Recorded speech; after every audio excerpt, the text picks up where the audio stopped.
This here is Boom Studios' Power Rangers Unlimited Countdown to Ruin.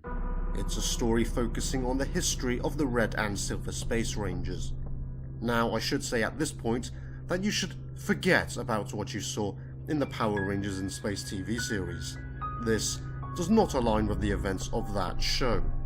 What you will see here does feature some elements from the TV show, but most of the characterizations in this story are new, and the backstories are also new or a mixture of the old with new elements. With that warning over, you'll see what I'm talking about. There were Space Rangers in the past on KO-35, 13 years before the present in the comic book series. After Krone got kidnapped and KO-35 attacked, the Space Rangers took Andros and Zhane in aboard their Astro Megaship. So with KO-35 in ruins, Zhane and Andros along with the Space Rangers join another family aboard the ship.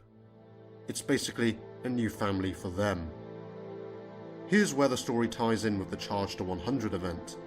Andros mentions Safe Haven, and then there's even a mention of the legendary Gold Omega Morpher, which is said to have the power to revive the dead.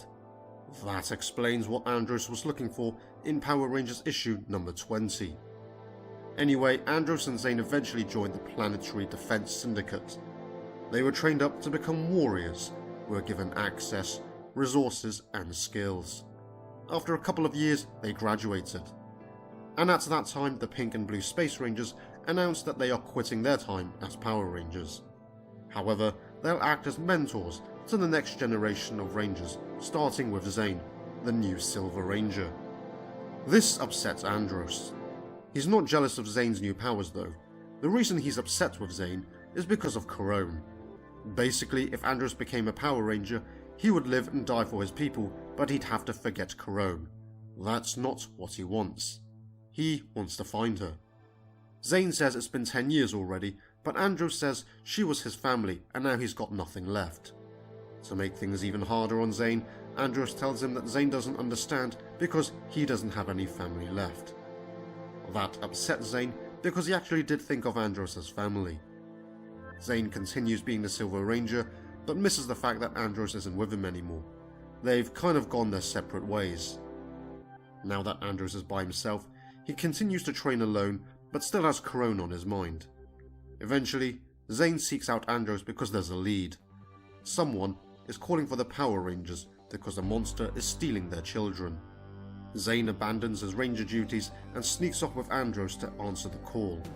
They take the shuttle and follow the lead, which may lead to Krone. So, it's Darkonda again, like the TV show. He's trying to kidnap more youngsters. Andros is armed with a knife and tries to attack Darkonda. However, he's easily defeated with one punch. He asks Darkonda where Krone is, but then Darkonda poisons Andros with a bug venom. The poison takes effect, and Darkonda can see the worst in Andros. He taunts him as the venom begins erasing everything he learned today. Before he can forget everything though, Zhane injects Andros with the antidote to the venom. As Darkonda gets away, Zhane hands the red morpher to Andros. Zhane is going to get the civilians to safety, while Andros goes looking for Krone. Keeping with the characterization of Andros in the current Power Rangers comics, Andros brutally slashes the villains to death with his knife. As Darkonda's ship takes off, Andros is left with a choice.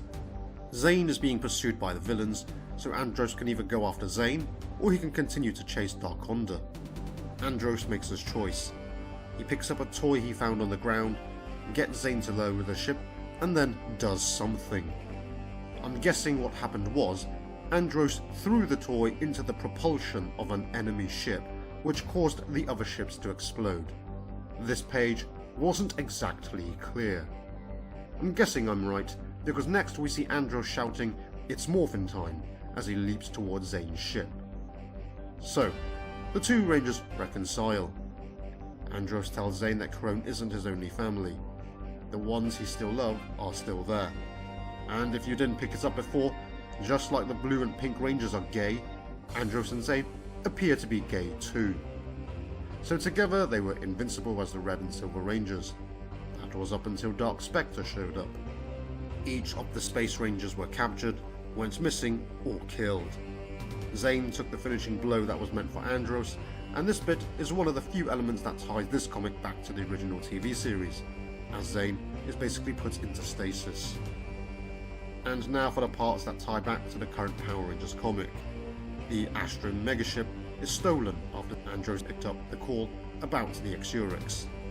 Andros then picks up the Omega Rangers broadcast when they said they would help those in need across the universe. What I would say about this story is that it was unnecessary. It definitely has nothing to do with the TV series. It fits in with the comic's continuity, but we didn't really need to know about Andros' past. We already got an idea from the original TV series, and we kind of know what happened from previous issues of the main line of comics. This just seemed like an unnecessary remake to shake things up by adding 2 gay space rangers, which in turn redefined Andros and Zhane's relationship in this series. This story makes a reference to what's coming in the Power Rangers comics, as there was a mention of the Gold Omega Morpher and the power to revive the dead. I think people will enjoy Countdown to Ruin, but it may be enjoyed as a standalone story rather than part of the wider Power Rangers series.